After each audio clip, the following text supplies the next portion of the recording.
বিরতির পর স্বাগত। বহুদিন যাবৎ অভিযোগ উঠে আসছিল যে রাজ্যে রোহিঙ্গাদের আনাগোনা বৃদ্ধি পেয়েছে, তৎসঙ্গে রাজ্যকে করিডোর হিসেবে ব্যবহার করে মানব পাচার হচ্ছে প্রতিনিয়ত। এরই মধ্যে ভোটের মুখে ফের 2 রোহিঙ্গা সহ আটক 5 মানব পাচারকারী। তাদের নাম যথাক্রমে পুরের ফারুক মিয়া, রুবেল মিয়া এবং আব্দুল কাসেম। দুজন রোহিঙ্গা, তাদের নাম হচ্ছে হারুল আমিন এবং জাহাঙ্গীর আলম। তাদেরকে ইতিমধ্যে গ্রেফতার করা হয়েছে। জানা গেছে যে তারা আগরতলা রেল স্টেশনের উদ্দেশ্যে বিশালগড় হয়ে যাচ্ছিল, তখনই পুলিশি নাকা চেকিং এ উত্তম ভক্ত চৌমুনির থেকে আটক করা হয় সেই 5 জনকে। তাদেরকে জোর জিজ্ঞাসাবাদ চালানো হচ্ছে। তারা কি উদ্দেশ্যে আগরতলা রেল স্টেশনের দিকে যাচ্ছিল, কোন রাজ্যে তারা যাচ্ছিল, একাধিক বিষয় জানার এবার চেষ্টা করছে পুলিশ আধিকারিকরা। কি বলছেন পুলিশ আধিকারিকরা এই ঘটনায়, শোনাবো।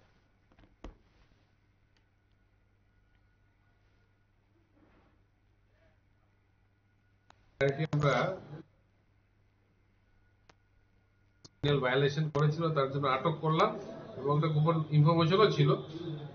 তারপরে বিক্ষিতে ওখানে তল্লাশি চালিয়ে আমরা দুজন রোহিঙ্গা পার্সন তাদেরকে আমরা ডিটেন করেছি। তার সঙ্গে ইন্ডিয়ান টাউট ছিল আরো 3 জন, তাদেরকে আমরা আটক করেছি।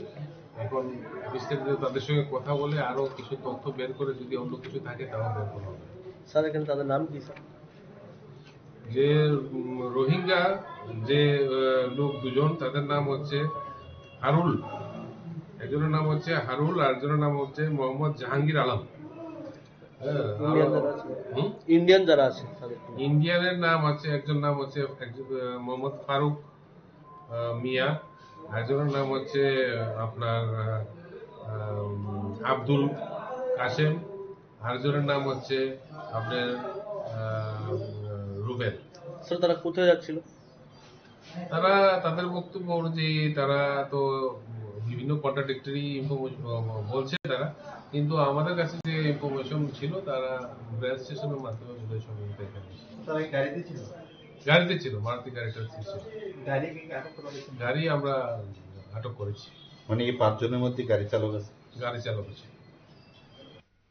আপনারা শুনলেন পুলিশ আধিকারিকের বক্তব্য। এখন যেহেতু নির্বাচনী আবহ, তাই সেই ক্ষেত্রে রাজ্যের বিভিন্ন জায়গায় নাকা চেকিং চলছে, পুলিশের তৎপরতা শুরু হচ্ছে সকাল থেকেই দেখা যাচ্ছে।